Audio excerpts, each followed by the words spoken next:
Jump off that exhausting hamster wheel and into balanced living with Dr. Marissa. Promise you joy in the mystery. Dr. Marissa, also known as the Asian Oprah. Her mission, to be a beneficial presence on the planet. Her purpose, to be your personal advocate to live, laugh, love, learn. Her life motto, don't die wondering. Take back your life with Dr. Marissa Pay. And welcome. You are tuned into Take My Advice.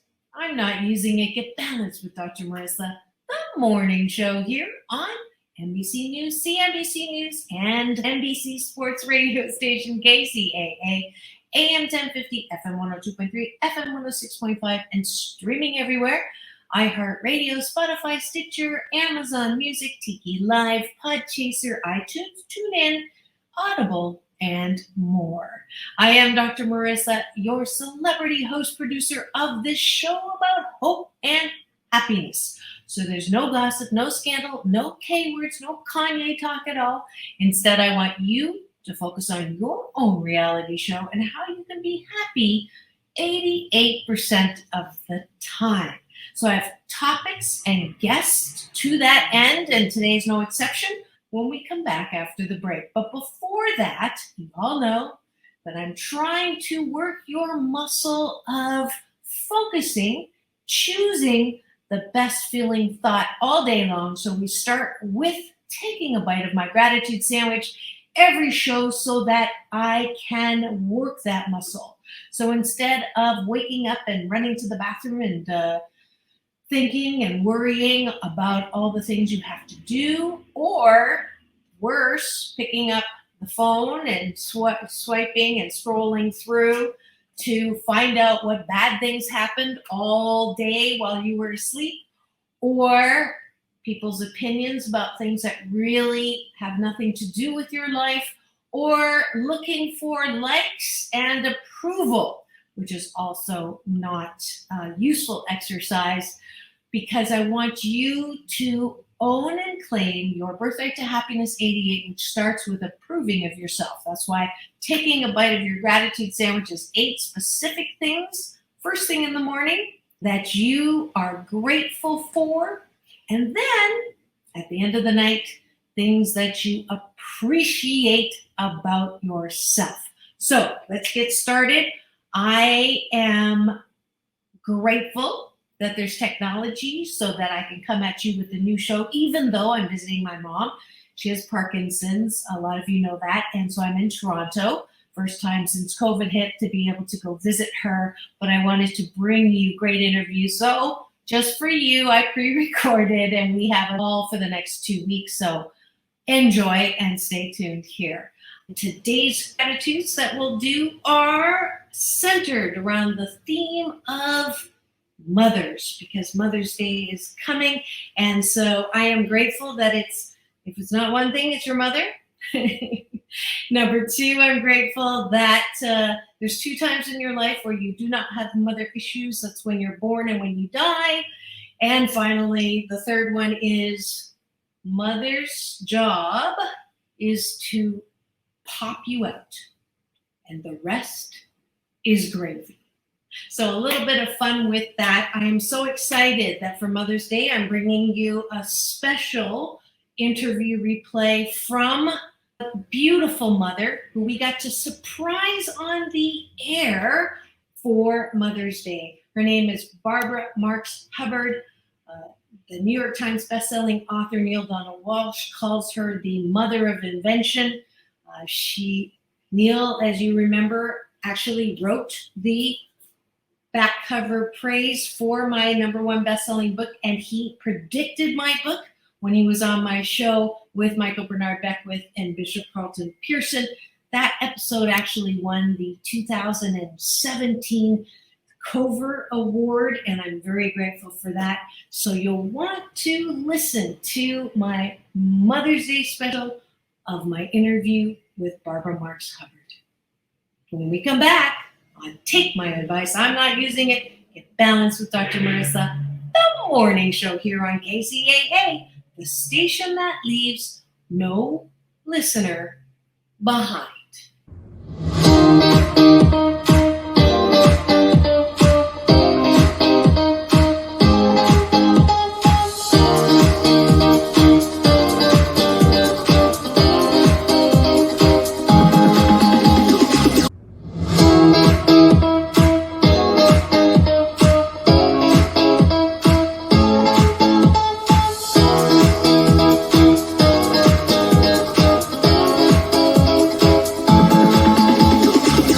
Take back your life with Dr. Marissa Pay. And we're back. You're tuned in to Take My Advice. I'm Not Using It, Get Balanced with Dr. Marissa, the morning show here on KCAA, NBC News Radio, AM 1050, FM 102.3, FM 106.5, and streaming everywhere. iHeartRadio, Spotify, Stitcher, and my YouTube channel, where you can get red carpet playlists, including interviews with Halle Berry, John Travolta, Quincy Jones, and more to enjoy. So free subscribe, and you'll get an alert at 8 a.m. every weekday morning when a new show drops, especially while I am in Canada, in Toronto now, visiting my mom who has Parkinson's and spending a little time with her. But I wanted to bring you some new shows, so you'll get those every weekday morning on my YouTube channel and airing through KCAA, my NBC News Radio channel. And as promised, here is my practice called Balanced Tai Chi Gong, and this is a little introduction to it.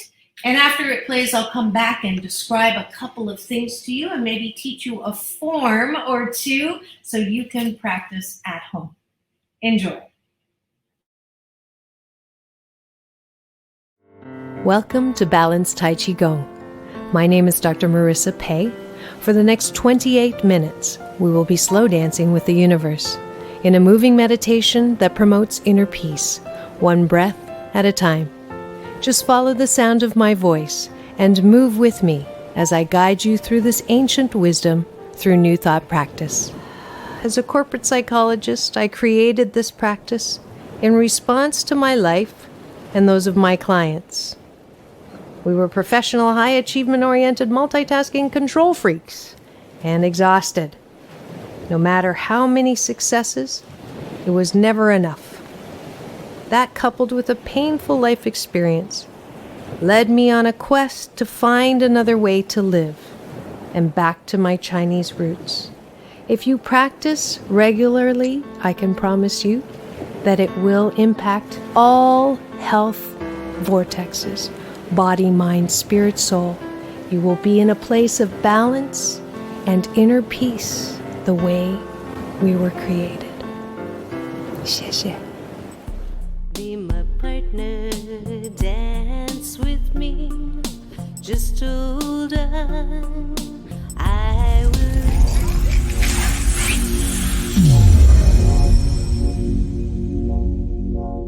I hope you enjoyed that. It is actually also known as Chinese yoga, and I'm going to just teach you the acknowledgement that we do at the beginning of the practice and at the end of the practice. So you get to learn a little Chinese as well. This is the fighting hand, traditionally, in martial arts. So we close the fighting hand to show we come in peace. And then we hold the peace, so it's like an A, and you bring it down to your heart chakra, and you make a little bow and say, xie, xie, xie, xie, S-H-E-A, not S-H-I-T, and that's Mandarin for thank you. And I use that as like a namaste in yoga. The divine in me recognizes the divine in you. So whenever you're going to begin or end this practice, you take a deep breath in through the nose and release. Ah, good. And then you take your arms up and then come down and say, xie, xie. And that's how we start and end the practice. So if you would like to augment your meditation practice that you probably have already, or if you are someone who can't sit still for meditation, then this practice might be for you. You can get it as a download at my website, drmarissa.life. And today, because I'm introducing it, I would like to give a free download to the first person who goes to drmarissa.life and puts in the subject line Chinese yoga. And you will get a promo code for a download of that so that you can practice on your own. But if you're in Southern California, then you're going to join my class every last Saturday of the month. So the next one is May 28th. So I will see you If you Google Plunge Restaurant, we're right in front of Plunge Restaurant. It's Cherry and Ocean in Long Beach, California. Go sign up at drmarissa.life. And the great thing is the sign up or the tuition is $20 donation to my nonprofit called 8 Ways to Happiness from wherever you are.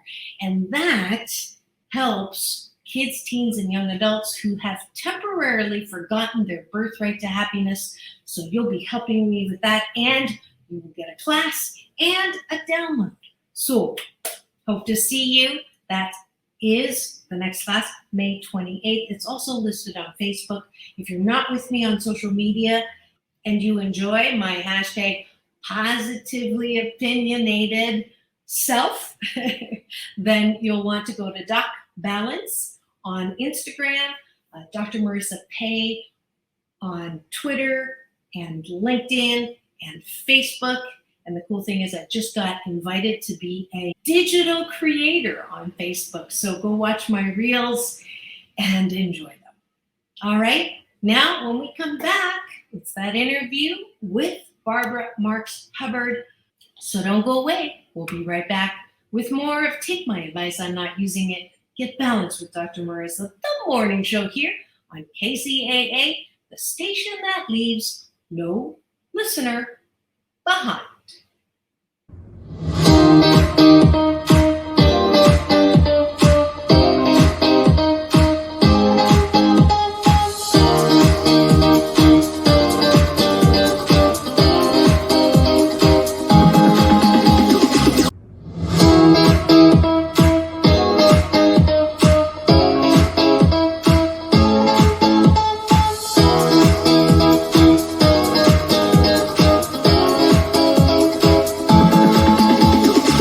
Take back your life with Dr. Marissa Pay.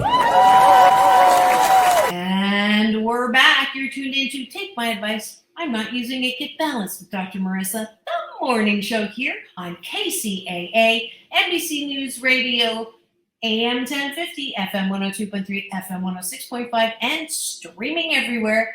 iHeartRadio, Spotify, Stitcher, and my YouTube channel.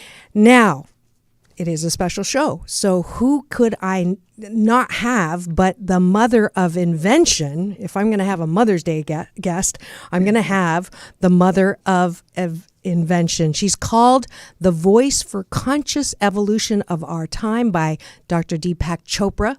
She's the subject of Neale Donald Walsch's book, The Mother of Invention. Barbara Marx Hubbard is a prolific author of 9 books, a visionary social innovator and educator, and also the co-founder and co-chair of the Foundation for Conscious Evolution. In 1984, Barbara's name was placed in nomination for the vice presidency of the United States on the Democratic ticket, proposing a peace room as sophisticated as a war room. I really wish you had one. She is a co-founder of the Association of New Thought, AGNT, the World Future Society, and is a member of the Club of Budapest. I was present for George Nouri's Lifetime Achievement Award presented to her at the Conscious Life Expo earlier this year. And so I am so delighted to have on my show Barbara Marx Hubbard. Thank you, thank you, thank you. What a great show you have. And how many you've had, really. Thank you, Barbara. I'm so glad. For the new humanity. Yes, it's a perfect audience. And you are 88 years young, I think. I'm 88. Mm-hmm. Can you think of it going on 90? I've actually been telling people I'm 90. Well, Chinese, you're actually 89. Not nearly as interesting as 90. Oh, no. I absolutely love the number 88. That's you why like 88? Yeah, it's a Chinese number that's a homonym for good fortune twice. So I love 88. That's really interesting. Yeah, so 88 is good. So my first question to you is, will you ever retire? No. Exactly, and I knew that. I might expire, but I won't retire. Oh, nice. Nice. When did you first feel like this was your calling? I mean, you are a renaissance. You're a pioneer, talking about things that people weren't talking about, years ago. So what happened? Was there a burning bush or? I'll tell you what there was. The thing that really woke me up was when I was very much younger, of course, but it was when the United States dropped the atomic bombs on Japan. And I had thought that power was good, life was good, intelligence was good. And then I suddenly saw, if we use that power in our state of consciousness, which is to win over and to dominate and control, that we would surely kill the world, not just the United States, but the world would kill itself. So here's how I got started. I asked the universe a question. What's the meaning of our new power that's good? How come humans are gaining powers of ancient gods? And of course, now it's nanotech and biotech and quantum computing and robotics. If you actually think of it, Marissa, this generation, starting with the atomic bomb and then moving all the way up to all of these very high-tech capabilities, are gaining powers of mythological gods, as well as growing in spirituality and growing in life purpose. But the new powers was what started me up, the question of the meaning of the new powers of humanity. Like, what are we doing? What are we doing to each other? And our generation is the one making the shift because the devolutionary cycle also is speeding up. Interesting. So we have to know, a key phrase I finally got was, our crisis is a birth. Right. Almost like the coming out of the cocoon. Yes. The crisis of the birth of a co-creative humanity that has never been seen before. Interesting. We've seen the butterfly come out of the cocoon, but we've never seen ourselves. Right. We really don't know if you take health, education, economics, science and technology, et cetera, and put all of that together in a cooperative way, you would see the outline of a future so awesome that nobody could hardly believe it. And on the other hand, we do hear the news of everything that isn't working under ordinary use in TV and so on. So most people don't know what's being born on the big collective scale. They don't know it. Right. What do you think? Do you think, we listen to the news and the most often reaction is the world is going to HELL in a handbasket, is what I hear. And then on the other hand, because I'm all about balance and I look for the good, it seems like more and more people are, looking within. I hear ads on YouTube for meditation, which I never in a gazillion years thought that was going to happen. And your beloved friend and my big brother, Michael Bernard Beckwith, just on Stage Sunday said, 40 years ago, would you have ever imagined the things that are going on now, Kanye West having a show with Martha Stewart and Donald Trump being president. So what is your take on where we're going? Are we getting worse? Are we getting better? What's going on? I think we're the birth analogy is very good because birth is dangerous. Now, we happen to have seen biological birth, so we know what it is. But if you had never heard of biological birth and suddenly you've got labor pains and this is happening to you, and then you see the result of it is this newborn little being that looks a mess. Right. And if you didn't know, you would think this is a tragedy. So the fact is, we don't know because we've never seen a planetary society with this degree of power to destroy and create come into the choice point of devolution or conscious evolution. It's not just automatically like the birth of a biological organism. Nature's been practicing that for billions of years, but you know what? Humans have not been practicing having to take some responsibility for the direction, not just of their own future, but the future of humanity. We don't have the politics for it. We don't have the news media for it. We have a couple of marvelous places like Agape, but very few in general. So I would say that everybody who possibly can tell us and make a synthesis of what's working, what's creative and what's coming is doing the greatest service for humanity right now, like you, Marissa. Aww. It's really, really important. Thank you, Barbara. I so appreciate that validation and support. So, was there a moment? I mean, I read up a little bit on Wikipedia. Your father sounds like a fascinating man, like extreme businessman, brilliant, with a mind of a child. Now, it's not every day.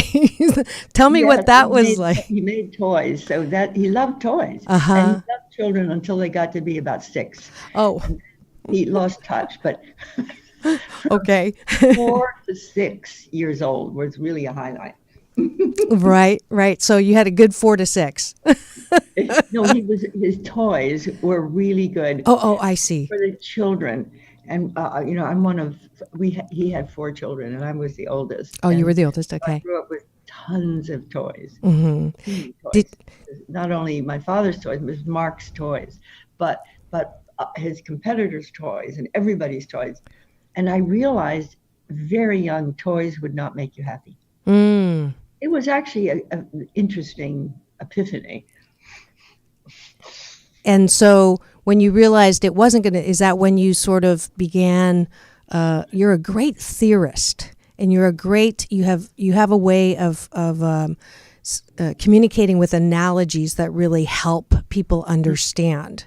Mm-hmm. And so that were you in writing? Like, how did you shift over into what you're doing? Because you're as a woman too. I mean, in those days, I don't think women were. Something that I recommend for everybody. When I was 18, I was at Bryn Mawr College, and I started a journal. And I have 202 volumes of that journal now. Wow. They're being put on internet through the Ishar Foundation that Deepak Chopra originated. And what I have learned to do with the journal writing is say, here's the world situation, or here's my personal situation. And then I would have double quotation marks. And I said, I call God, dearly beloved. Mm. What does this mean and what am I to do? And then I would turn off my mental figuring it out mind. And I learned through journal writing to have an open mind where you ask the divine process, however you see it, to inform you about what's happening and what to do and how to speak of it. When you do that, and I highly recommend it for everybody. Yeah. You discover there's so much going on internally that if you don't stop to ask, and not only just ask once, but write it down, reread it. I have all these volumes. Mm-hmm. It's actually a treasure. Beautiful. It's a treasure of a journey because I happen to have lived the lifespan of the shift of the culture. Yes, you have. From 1929 to 2018. You see, we thought everything we had, of course, the Depression, but the people I knew, my father knew the generals of the Second World War. So, and I knew Eisenhower and Walter Bedell Smith and George Marshall. And they were great men and we had won a great victory. However, there was no sense of direction for the future. And people said, thought we'd succeeded, but then came the population crisis, the civil rights crisis, the crisis of culture in general. And I woke up in the mid-60s through my meeting with Dr. Jonas Salk. Oh, is that polio, right? Is that? Yes. Yes. Okay. And he was creating the Salk Institute for the very same question. What is the scientific base of our power that's good? And then I realized nobody knew. And I guess what woke me up most of all was Teilhard de Chardin and Buckminster Fuller.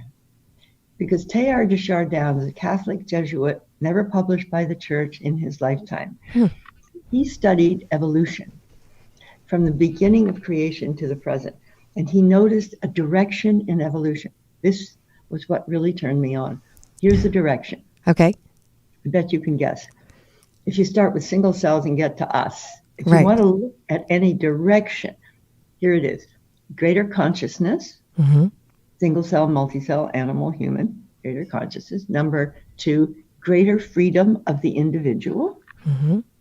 enormously greater freedom. Yep. Number 3, greater complexity that empowers us to connect in love. Hmm. Complex whole systems, complexity. Relationships in complexity. And the complexity in our culture of all the different systems, Mm-hmm. making that into a comprehensive whole. So I noticed that I have a desire for greater consciousness, more freedom, and more love and more connectivity with my love. So I realized I am evolution in person. Wow. Okay. Everybody, Is their evolution. inner impulse is in the direction of the impulse of evolution. If you say yes to your own inner impulse, you get an idea of your personal life purpose, as well as a direction you can have faith in. Mm. So if you have faith in God, that's great, but it doesn't show up often for people. But if you have faith in 13.7 billion year direction and it's in you, then what I got was empowered. I got empowered to realize that I had a unique contribution to make as a communicator to what's emerging. And because I trusted evolution, nobody had to invite me to do this. I was not a popular figure when I was, 35 years old. Nobody ever heard of any of this. So I had to do a big startup of how to talk about it, how to share that the human race has a future of great possibilities. And then I had, of course, people like Michael Beckwith and Donald Walsch, and so many more. And then I realized there's a whole vast community, like the ones you're interviewing. And then I realized not only that, we are at the brink of the next stage of consciousness, freedom, and complex order. So I said, you know what, folks? Our crisis is the birth of a new humanity. Right. Go tell the story. Right. Beautiful. And if you're wondering who I have in the studio today, it is the Mother of Invention. Perfect timing for Mother's Day. A book written about her by one of my past guests, Neale Donald Walsch. Beautiful, intelligent, smart, and very, very inspiring. Barbara Marx Hubbard, is here in the studio today. So I would like to do a little exercise now, and just have all my listeners close their eyes and take a deep breath in through the nose and release through the mouth. And Barbara, I'm going to ask you to vision out what you think is going to be our evolution towards in 2088. I'm going to use your birthday. 2088. Yeah. And see what comes out of that.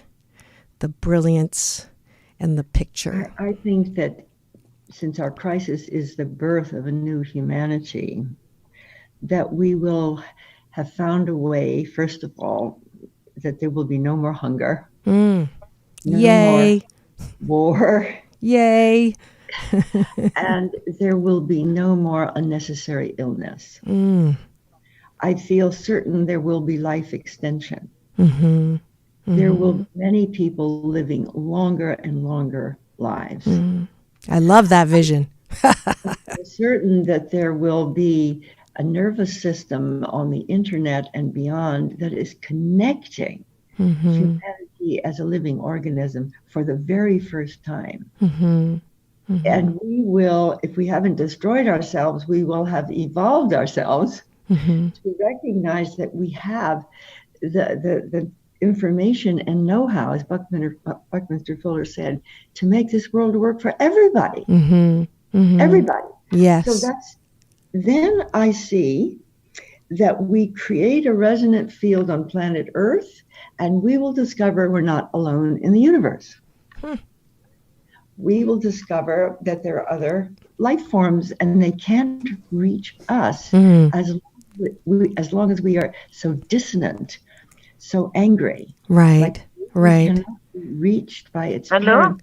Hello. I have somebody on. Hello. Can I help you? Yes. And this is a a Spanish radio station. Oh, I'm sorry. We thought someone else was calling in.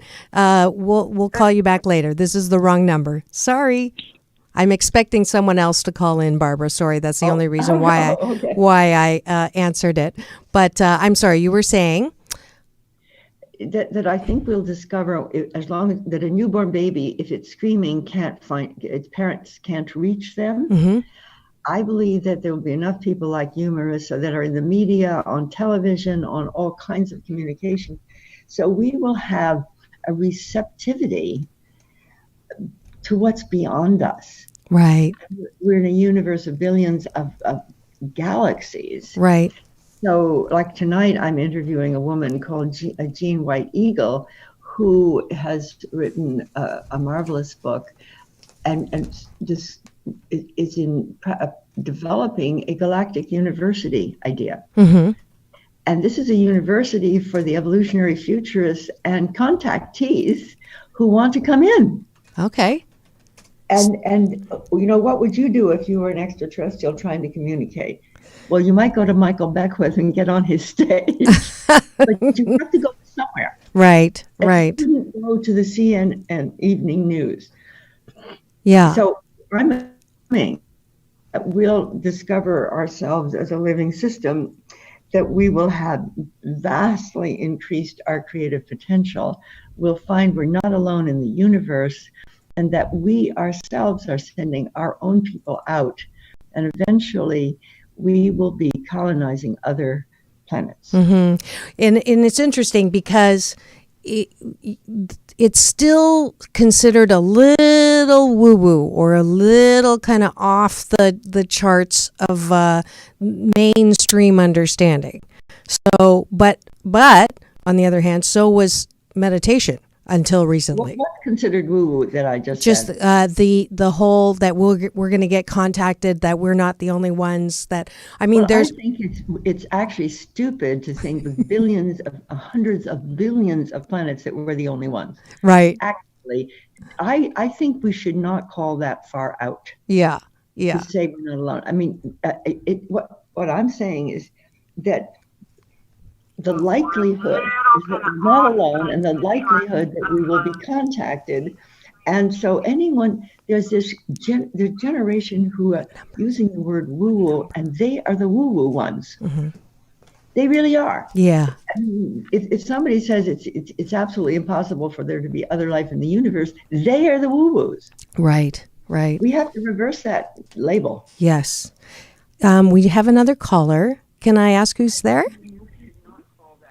Hello? Nope. Okay. I have a surprise for you, but we're missing the caller, Barbara. All right. Oh. So, all right. So the whole evolvement of the human race. Now you gave a beautiful vision that I absolutely hope for and I want to believe. But then the news this morning was our 43rd president has now undone the nuclear agreement. And with, sometimes the media does go a little overboard with, as a weapon of mass distraction, as Michael calls it. And there's a lot of negative things. Is it a 310? It's the same one. Okay. Let me just make sure this is not the person that we're waiting for here. Hi, Dr. Marissa. Can I help you? You gave a beautiful vision. Hello? I absolutely hope who's on the line? I want to believe, but then And there's nobody on the line. Okay, we're gonna get this right. But so as beautiful as your vision is, what do you say about the rising level of instability that seems to be happening on our planet? Well, I do think that's calling for those of us who know more in every field to start being more stable and more communicative and more connected. Okay. And I want to say something about democracy. It was a great advantage over monarchy. Mm-hmm. And people lived and died for this right that we have to vote. However, it's still win-lose structure. Right. Right. And you know what I am describing that is already happening, I'm calling synergistic democracy. Right. This call is a part of synergistic democracy. You're on media. Mm-hmm. You're interviewing people like myself and so many others. And if we had one more degree of connectivity of the voices just on your interview show, Right. you would find my course is called Awaken the New Species in You. Mm. And here's what I think. This is radical. Mm-hmm.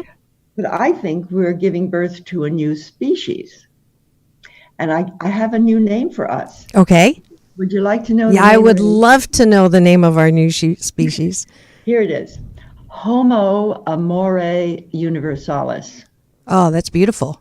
Homo, man, amore, able to communicate through evolutionary love, the direction of life. Universalis, using all the universal capabilities on this planet, as well as in the universe beyond. And people who feel attracted to participating in all of this are, like myself, members of Homo Amore Universalis.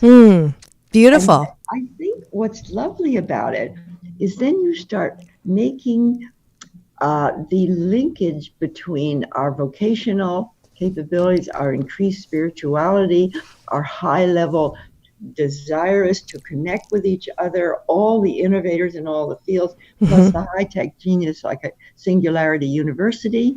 Marissa, you know, Yes. did people ever think to put this together? Right. Right. And so that's one of my jobs.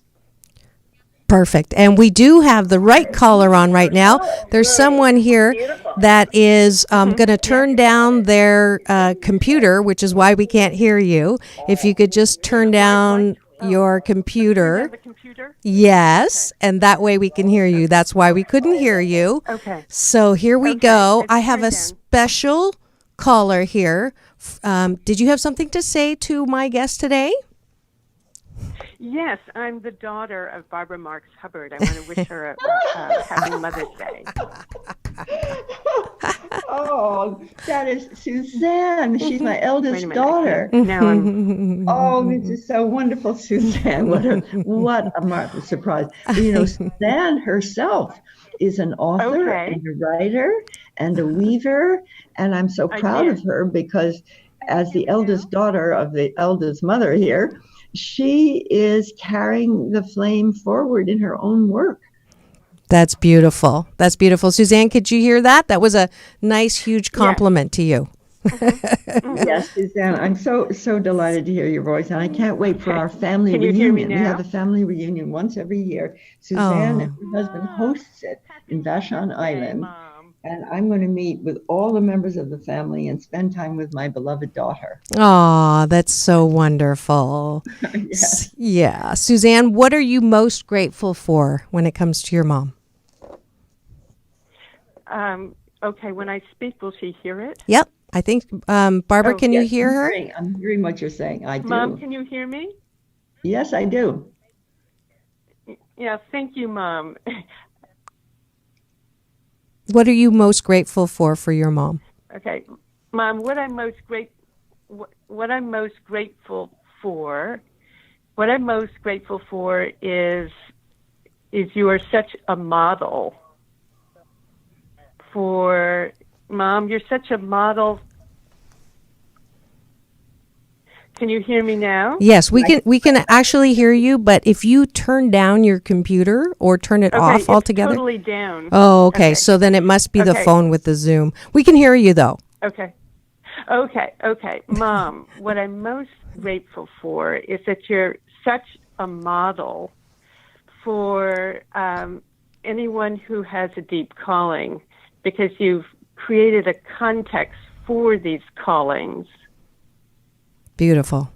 Yes, I really appreciate that thought, Suzanne, because you're such a model for anybody who has a deep calling. Yeah, and she said thank you very much for that. It's completely turned down. Oh, you can't hear yourself we now. we can hear you. I hear you very well. All right. Well, I so appreciate you calling in and surprising your mom, and we did it. Woohoo! We had like three. Marissa, thank you for thinking of that. Absolutely. I wanted it to be special. Well, thank you for calling in, So Suzanne. important. Yeah. Beautiful. Well, thank you. Okay. Okay. Thank you, Marissa. You're welcome. Okay. All right. Love you so much. Oh, she loves you so much. Did you hear that? Yes, thanks, sweetheart. I love you so much. All right. And that was Suzanne Hubbard calling in to wish her mother, the mother of invention, Barbara Marx Hubbard, a happy Mother's Day. And I'm glad that we could make that happen. Now, you also started out as a Jewish agnostic. So I thought that was like a super fabulous, interesting thing to have on Wikipedia. Tell me about that. And by the way, my mom was adopted by a Russian Jewish woman. So I have an uncle Moishi and an aunt Penny and Aunt Ethel. And I grew up doing high holidays, just so you know, in case you really thought I was, Chinese. Well, I say Jewish agnostic because I was born during the Second World War. And my father was, we lived in New York City, and he didn't want us to, he had no religion. So he didn't want us to know anything about being Jewish. And he was trying to save people from Nazi Germany. But by not being religious himself, he didn't like the idea of his children having to hear something that is being annihilated. So I just grew up with no religion at all. I was very happy, actually, adults in school and all of that. My mother died. My father moved us to Scarsdale, New York, and I was then sitting with a group of young students there at Rye Country Day School, and they were telling what religion they were. And they were all different versions of Christianity. And so they got to me, and I said, "Oh, I'm an American." They said, "No, you're not. You're Jewish, and the Jews killed Christ." Ooh. These are the Christian young girls telling me. And I was not allowed to go to a dance at the Westchester Country Club. Wow. Because anti-Semitism, which, most of us don't even think about here anymore, but anti-Semitism, social anti-Semitism was very, very real in Scarsdale, New York. Yeah. And then I was outraged. And I went to my father. I said, what is this? And he was so, there was nothing he could do. He couldn't protect his daughter from being ostracized for being something she even wasn't, much less might have been. And then I decided to run for president of Rye Country Day, which was the place where they thought Jewish people were to be ostracized. And my brother helped me, and he brought balloons. All right. I won the election, and I became president of Rye Country Day School. It was an awesome shock to them that this could have happened. Yeah. But what I learned from it is if you seek power for prestige, and you have no reason, I had no reason to be president of Rye Country Day School. I wanted to show off. Right. That I couldn't stand that I was being excluded because of something that was hardly even real to me. Right. And then after that, I began to realize the total ridiculousness of prejudice. And I'm appalled by it whenever I confront it, for whatever it is, whether it's against the Jews, against the blacks, against the blacks, against the whites. So it's a way of seeing things that is no longer viable in any sort of prejudice whatsoever. So I would say that threat personally about prejudice has made me realize that anybody who's suffering from it needs to say no. It's just like the whole Black Power movement. Right. They're not taking that anymore. Right. Black Power matters. Yes. And people have stood up for themselves who had been prejudiced. But it's still in the human psyche to exclude. And the kind of humans that we're talking about coming forward and being connected are the ones that include. Right. So it's a difference of human evolution. Yeah. And some people are not highly evolved. Right. That's And the and I'd like homeo to say, amore. Yeah. Homo amore universalis, Versalis. the new species is all motivated by evolutionary love. Mm. I'd like to talk about that word for a minute. It's the love that comes from the source of creation. If you can visualize it through many spirals of evolution, that driving force that got us from no thing at all to everything that is on this call right now, we're calling evolutionary love. It's God's love. It has the capacity to evolve from no thing at all to everything that is. Yeah. It has the capacity to have you and me sitting here with nervous systems. We have trillions of cells in our bodies. Right. We're talking through the mass media now. I've got a computer in front of me that links me worldwide. Right. And we're already Homo amore Universalis. Yeah. So I am making a declaration of who we already are. And that is only the beginning. And I have a class that I'm doing now of Awaken the New Species. There are 400 people signed up. And what's good about them is they already feel that. And then I'm teaching a book called The 52 Codes, 52 Codes for Conscious Self-Evolution that came from my own universal self, that more or less guides us to become who we truly are. Right, right. I would say, along with many other important things, the wake-up call of us becoming who we potentially are, all of those who are evolving, who are creating, who are connecting, are citizens of the world. Beautiful, beautiful. And the way it's going to go depends on what we do. Right. It's not somebody else. Right. It is up to us. That's right. And we so are everybody who says, I don't know how it's going to go, you ask them what they're doing about putting it in the right direction. Good response. Good response. Right? I don't want to hear another complaint from somebody who's not making it better. Right. That's why I run the 21-day fast from complaining online. Yes, because that's exactly. So just take Donald Trump.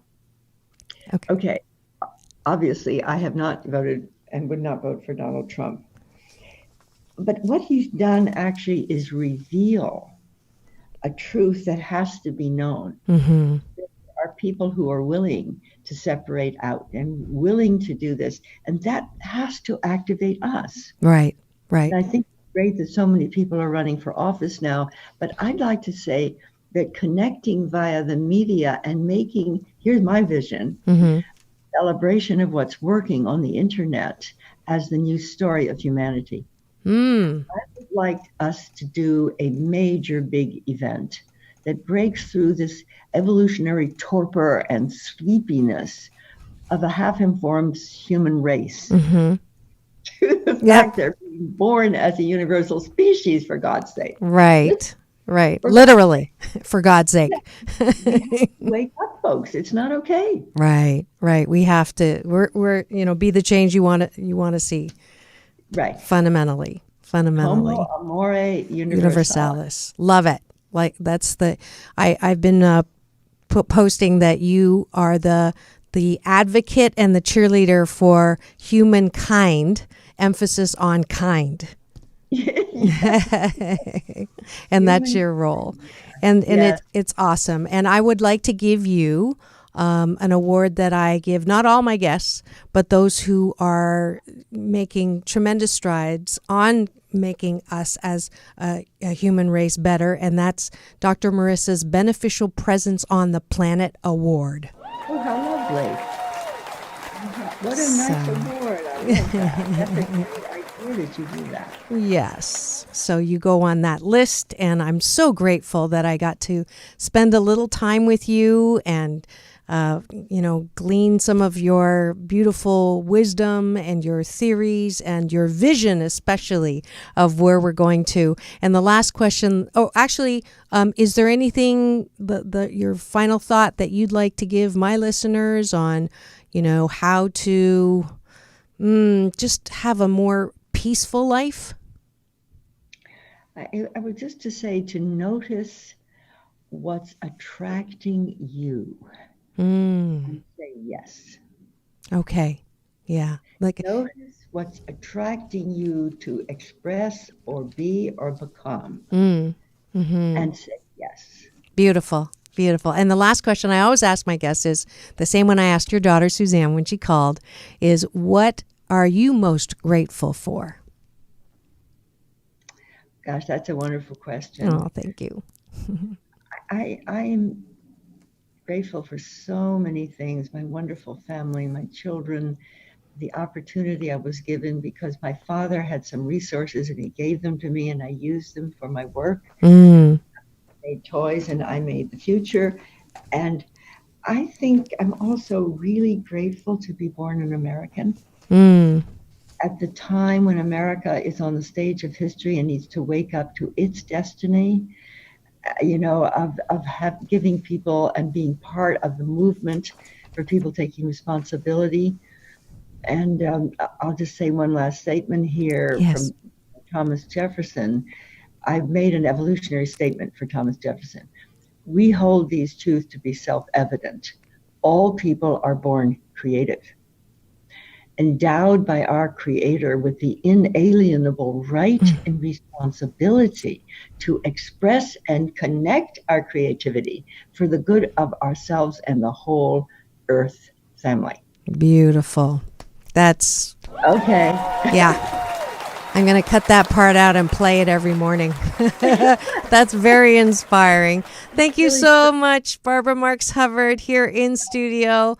I love you. I love you. I love you more. Thank you so much. I really appreciate that you're doing this. Oh, thank you so much. Bye. Happy Mother's Day. Thank you. Thank you. Thank you. And I hope you enjoyed that interview as much as I did. We know that she is on the other side now, and we know that she is with my dad, all the people that you love that are no longer on this side of the veil, but on the other side, and you know they're cheering us on and loving us from there. And I know her daughter really appreciated being able to surprise her. And I hope that you enjoyed her words of wisdom as she continues to shine upon us from the other side. And that's it for another scintillating episode of Take My Advice, I'm Not Using It, Get Balanced with Dr. Marissa, the morning show here on KCAA, the station that leaves no listener behind this Mother's Day. I hope you can give yourself the gift of being the best mother to yourself as possible. Do not let an old, painful relationship with your mother keep you from feeling and being a good mother to yourself so that you can be happy 88% of the time. Okay? This is Dr. Marissa reporting live from my living room. I hope that you will have the best Mother's Day weekend ever. See you on Monday.